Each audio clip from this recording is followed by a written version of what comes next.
barcos más armándose. Y uno de ellos, cuando pasó la época de ciclones, logró llegar a la bahía de las Perlas, donde él estaba. Y entonces les llevó bastimento. Y vieron que el mismo Cortés se hallaba, dice, muy trabajado y flaco. Muy trabajado y flaco. Pero quiero resaltar otro dato. Este es el mapa del inicio de la expedición. Y aquí dice, se le atribuye a Cortés en 1535. Y esta parece isla. Pero si se fijan, para acá no hay más dibujo. No hay más dibujo. Hasta ahí habían llegado, por lo pronto. Pero tenemos aquí la Bahía de la Paz. Entonces, ¿qué sucedió enseguidita?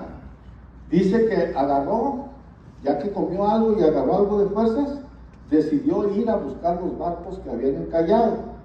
Dejó todos los bastimentos, o una parte de los bastimentos, a la gente que se quedó viviendo en La Paz, y se fue a buscar los otros barcos. Y los hallaron, pero estaban uno en Jalisco, o sea, cerca de Tepic, y otro allá por el rumbo de Sinaloa, los dos, uno metido en la arena y otro metido en arrecifes. Entonces buscaron el modo de sacar el primero, y luego lo sacaron y se fueron a la costa, ya en ese tiempo poblada por gente de Nuño Beltrán de Guzmán, y él, que llevaba dinero todavía, decidió comprar maíz y comprar novillos y comprar puercos y ovejas a precio de oro. Se los vendieron, pero con tal de salvar la vida de los de La Paz, se llevó el ganado pero con la más mala suerte. Miren, se los voy a leer. Yéndose lo más rápido que pudieron a la bahía de la Santa Cruz, donde lo más triste que pasó fue que los que se estaban muriendo de hambre se apuraron a comer carne, y como sus estómagos ya no estaban acostumbrados a comer cosas de sustancia, se murieron al cometer tamaño queso. O sea, el colmo de los colmos, pero eso les pasó. Entonces, Bernal Díaz del Castillo, Bernal Díaz del Castillo expone en 3 renglones lo más valioso e importante que finalmente sucedió en la expedición. Dice: por no ver Cortés delante de sus ojos tantos males, se fue a descubrir otras tierras, siendo entonces cuando se toparon con California y se dieron cuenta que era una bahía, pero todavía no veían que era golfo. O sea, la bahía es algo chiquito en comparación a un golfo, ¿eh? Entonces, a partir de ese momento, Cortés tuvo la precaución de dejar 30 españoles y 12 caballos con bastimentos para 10 meses, con la intención de volver después por ellos, ¿sí? Bernal añade que a pesar de que ya había transcurrido casi un año de que salió del puerto de Santiago de Buena Esperanza, Cortés no se atrevía a volver a México para que no le dijeran que se había gastado tanto oro, perdido naves y muchísima gente para ir en busca de una tierra sin provecho ni ventura. Pero su esposa, allá en Cuernavaca, pues estaba triste y agitada porque no venía el muchacho. Y entonces, de los otros barcos que estaban en Tehuastepec, mandó 2 para que lo buscaran, con un capitán que se apellidaba Ulloa. Y le dijeron, cuando lo encontraron, que ya se volviese a México y al marquesado, que mirase por sus hijos e hijas, que dejase de porfiar por la fortuna y que se contentase con los hechos heroicos y la fama que ya eran reconocidos. O sea, ya cálmate, viejo, sí, en pocas palabras, ya, sosiégate, ¿ya? Entonces, los 2 barcos llevaban una gran cantidad de bastimentos nuevos, y como capitán era Francisco Ulloa, al que, luego de agradecerle por haber llegado a donde andaban, le encomendó que se quedara un rato por La Paz, o más bien en La Paz, donde hoy es La Paz, para que apoyara a esa gente. Entonces regresó a Acapulco, pero junto con él iban todas las demás gentes que habían ido en el barco con él, las que cabían, perdón. A su regreso se encontraron el barco encallado, el que tenía los víveres, y entonces decidieron revisarlo a ver cómo estaba, si todavía era útil. Era útil, no tenía ningún agujero, no tenía las velas y los palos, los mástiles tampoco, pero finalmente lo hicieron flotar. Sin embargo, cuentan, aquí dice, que los que se metieron a la bodega se encontraron toda la carne agusanada, pestilente, y de tanto andar allí adentro se les hincharon los ojos y los cachetes y todo, muy feo. Pero bueno, lograron sacarlo, descansaron y luego se vinieron en todos los navíos a Santiago de Buena Esperanza, que es en lo de Colima, donde descansaron un poco y bajó la gente que quiso hacerlo. Este es un dato de un cronista español, López de Gómara, que cuando estaba Cortés, ya por último tiempo en España, lo entrevistó largamente. Bueno, el detalle es que dejó encargado, dije, al capitán Francisco de Ulloa, y él se vino hacia Acapulco. Y Francisco de Ulloa, cuando se le empezaron a acabar los bastimentos, se bajó también a Acapulco. Nada más que pasó más de un año en ese tiempo, entre uno y otro llegaba. Y entonces sucedió que Hernán Cortés se fue a sus minas, a sus plantaciones, a sus haciendas, a recoger todo el dinero que pudo para pagar las deudas y para tener con qué seguir armando más barcos o habituallando otros. Entonces, cuando llegó Francisco de Ulloa, ahí estuvo otro año y en el 1539 lo despachó otra vez para que siguiera explorando. Y me llama muy interesante que siguieron llegando a Santiago de Colima. Ahí dice, al llegar a Santiago, una borrasca le tumbó el mástil al Santa Águeda y tuvieron que detenerse allí casi un mes para reponer el árbol. Le decían también la arboladura a los 3 palos que llevaban las naves. Para reponer el árbol y para conseguir más bastimentos. Bastimentos, agua y leña. En ese momento, me llama mucho la atención, y este es otro dato que sacó José Miguel Romero de Solís, se sumó Francisco Preciado, vecino de Colima, quien más tarde habría de escribir una relación del descubrimiento que en nombre de Dios va a hacer la armada de don Fernando Cortés con 3 naves al Golfo de California. O sea, el relator de esa travesía es gente de Colima, Francisco Preciado, pero ese documento está en España y José Miguel, como era director del Archivo Histórico Municipal, consiguió una copia y bueno, yo la leí. Entonces, zarparon desde Santiago el día 23 de agosto, pero otro ciclón, o sea, yo no sé, eran muy atrevidos o eran anglos, no sé. Es que el detalle es que, ¿por qué zarpaban en el ciclón, en época de ciclones? O sea, agosto es época de ciclones aquí. Pero bueno, lo otro es, querían vientos. También necesitaban los vientos.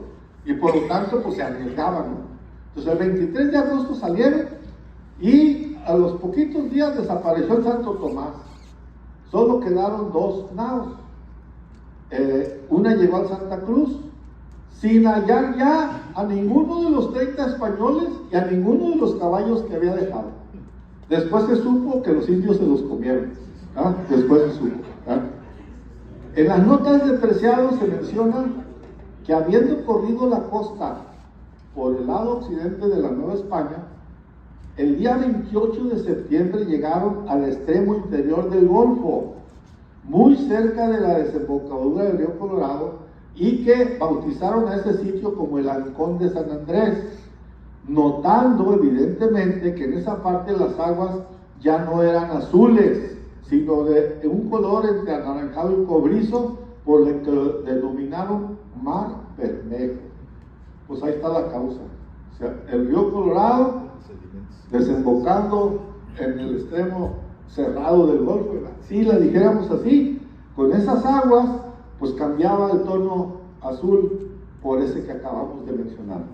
Francisco Preciado de Colima es el que está dando esa noticia para ustedes 400 y pico años después. Para que sepan. En esa misma exploración, ya que llegaron a la axila, aquí, siguieron por esta costa, volvieron a pasar por La Paz, y platican que pasaron por Los Cabos, y siguieron, hasta encontrar estas islas. Y miren, este mapa es de un capitán que iba junto con del piloto que iba en esa nave. Y vean la puntualidad. Cortés hasta aquí había dejado el mapa, si se acuerdan, ¿verdad? Hasta aquí. Bueno, pues ellos terminaron de hacerlo con todos los detalles, ensenadas, bahías, zancones, desembocaduras, etc. Para mí se me hace, hablando de otras cuestiones, heroica esa navegación, y casi científica, o realmente científica, porque iban midiendo profundidades, medidas de los vientos, etcétera, etcétera, longitudes. Y bueno, pues comparen esto. Esta es una foto satelital y este es un dibujo que hicieron desde el agua. O sea, yo veo que eran muy fregones en ese sentido. Bueno, los vientos les fueron muy favorables. Ya de regreso, en 15 días bajaron y llegaron a Santiago.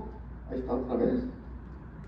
Llegaron a Santiago de Buena Esperanza en solo 15 días, donde habiendo descendido Francisco Preciado y otros marineros, fueron detenidos por los vigilantes del puerto, que desde agosto del año pasado tenían órdenes de detener a cualquier individuo relacionado con Cortés que pusiera su pie en la playa. ¿De quiénes eran las órdenes? Del virrey Antonio Mendoza, que le había agarrado por ahí. Las naos siguieron entonces adelante, pero en todos los demás antiguos puertos del conquistador fueron interceptados, y lleno de tristeza y de coraje, se volvió a España. Pero quiero subrayar el dato que también lo mencioné en Manzanillo antier. Esta es la península de Salagua, antes de que estuvieran las hadas. O sea, las hadas son del 77, por ahí así. Bueno, pues todo esto a mí me tocó conocerlo en 1964, así como está. Yo ahí viviendo en Manzanillo. Entonces, vean, este es el verdadero y original puerto de Salagua. ¿Sí? Para que también, pues una foto muy histórica. Entonces, Hernán Cortés, lleno de coraje y de tristeza, emprendió una travesía más hacia España para exponer inútilmente sus quejas al rey. Y para evitar que ese hombre tan inquieto siguiera con ganas de venir, ¿saben a dónde lo mandó? A pelear a Argel, al norte de África. Y ya no volvió a venir nunca, y entonces se murió en Castilleja de la Cuesta el día 2 de diciembre de 1547, ahí muy cerca de Sevilla, y más o menos esta era la casa donde él vivía en esos últimos años de su vida. Con esto terminamos los episodios relacionados a las conquistas de Cortés, y de las que siguen nada más voy a mencionar dos que me parecen interesantísimas y que creo que un día, yo ya tengo el libro terminado, al menos a nivel de borrador, quiero un día publicarlos yo mediante, pero esto, si ustedes ven, es un desierto y acá es el mar. Bueno, la primera fue una expedición decidida por el virrey Antonio Mendoza, organizada por Francisco Vázquez de Coronado, con el propósito de conocer todos los secretos de las dilatadas tierras situadas al norte de Culiacán. Me voy a un paréntesis de 2 minutos. ¿Han oído hablar de Álvar Núñez Cabeza de Vaca? Sí. Bueno, ese vale, en 1524, con otras 300 y pico de personas, desembarcó en la Florida. Lo capturaron a él y a otros, lo capturaron unos indios de allá, lograron escaparse y se fueron yendo a pie de todo el este de la Florida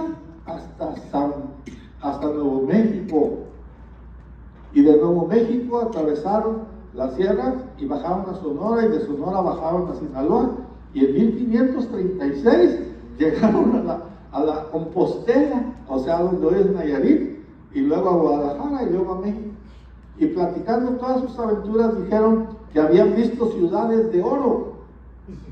¿Ah? Habían visto ciudades de oro, les calentaban la cabeza a todos los que estaban en ese tiempo ahí en la Ciudad de México y decidieron que era necesario ir para allá. Por eso se organizó esa expedición. En la primera expedición, pues, salió en un gigantesco grupo de un pueblito cerca de Tepic, que dice Fray Antonio Tello en su tiempo, un pueblo que ahora le dicen Compostela. El 22 de febrero de 1540, échenle ojo, 150 hombres de a caballo, 200 de a pie y alrededor de 800 auxiliares indios. Pero, ¿qué tiene que ver eso con Colima? Ah, pues iba un montón de gente que se les pegó. Iba un montón de gente que se les pegó. ¿A dónde iban? Iban a Cíbola, dice Cíbola. ¿Quiénes eran de aquí de Colima? Gastando armas y caballos, Bartolomé Garrido, ¿dónde está otro? Dice que volvió a Colima pobre y se halló endeudado. Rodrigo Maldonado, exalcalde mayor y ex tesorero de la villa de Colima, quien aparece en la lista de Coronado con el grado de capitán, llevando 5 caballos, junto con Juan de Saldívar y Hernando de Alvarado. Llegaron al desierto de Sonora y se empezaron a morir de sed y de hambre. Era obvio, ¿no? Pero, en un determinado momento, por ser tan pesada esta ¿cómo se llama? Expedición, bueno, pues era claro que necesitaron indígenas que les fueran mostrando los aguajes, y en lugar de irse pegados a la costa, se fueron pegados a la sierra, porque es donde bajaban los arroyos de la sierra. Y entonces, iban allí, ahora sí tengo el dato, 22 vecinos de Colima. Romero es otra vez el descubridor de esa lista, de la que, como casi todos los demás, los pocos que sobrevivieron tuvieron posibilidades de volver, lo hicieron por pura suerte, cargados de deudas, y eso sí, llenos de vívidos recuerdos de las fatigas, los ataques, los cambios de clima, los paisajes, y hasta los días sin comer que se vieron expuestos. Como sería el caso, esto es otro dato muy interesante, como sería el caso del gobernador indígena de Zapotitlán, bautizado ya como cristiano, como García de Padilla, quien, durante una entrevista que se le aplicó a principios de septiembre de 1579, con toda sencillez y simplicidad, solamente dijo que siendo gobernador de Zapotitlán, dejó el cargo y fue al servicio de su majestad a la tierra nueva de Cíbola con el capitán Coronado, y que estuvo allá mucho tiempo llevando a su costa hombres de esta provincia. Aquí es el volcán visto de Zapotitlán al amanecer, y aquí están las ciudades de oro que iban buscando, las cuales sí existían, pero no eran de oro. En el brillo del sol de la tarde, ustedes han visto que el volcán se tiñe de dorado. Pues debieron haber pasado Álvaro Núñez Cabeza de Vaca y sus compañeros cerca de estas poblaciones indígenas en el filo de la tarde, y al ver el reflejo dorado creyeron que lo eran.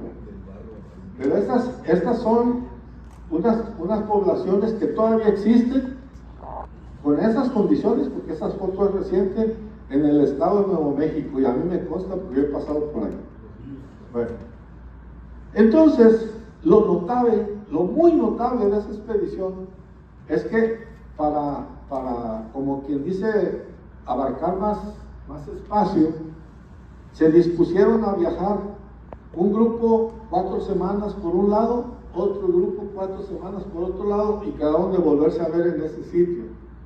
Y el grupo que se fue hacia el noroeste llegó a la desembocadura del río Colorado, que ya había sido reportada, acuérdense, por el otro capitán, Francisco de Ulloa.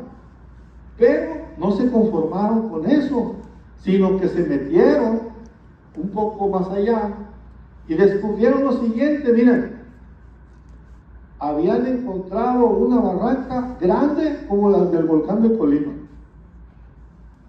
Y ahí está otro testimonio.